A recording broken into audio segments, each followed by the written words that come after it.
ఆంధ్రప్రదేశ్లో ఉన్న చాలా మంది నిరుద్యోగుల్లో నేను ఒక్కడిని. ఉద్యోగ ఉపాధి లేక ఇబ్బంది పడుతున్న చాలా మంది యువతకి జనసేన, టీడీపీ, బీజేపీ ప్రభుత్వం రాగానే 20 లక్షల ఉపాధి అవకాశాలు కల్పిస్తున్నారు. అది వచ్చేలోపు నెలకి 3,000 రూపాయల స్టైఫండ్ కూడా ఇస్తున్నారు. చూస్తుండగానే పెరుగుతున్న గ్యాస్ సిలిండర్ రేట్లు ఒక మధ్యతరగతి కుటుంబం మీద ఎంత భారం పడుతుంది చెప్పండి.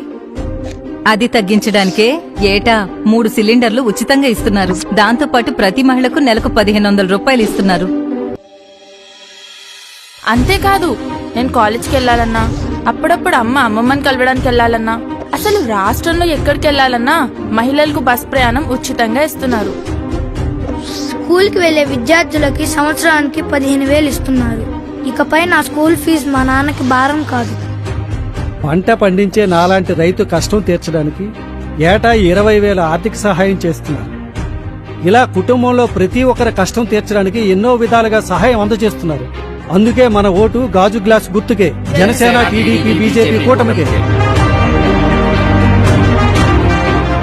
25 ఏళ్ల భవిష్యత్తుకు భరోసా మన నాయకుడు శ్రీ పవన్ కళ్యాణ్.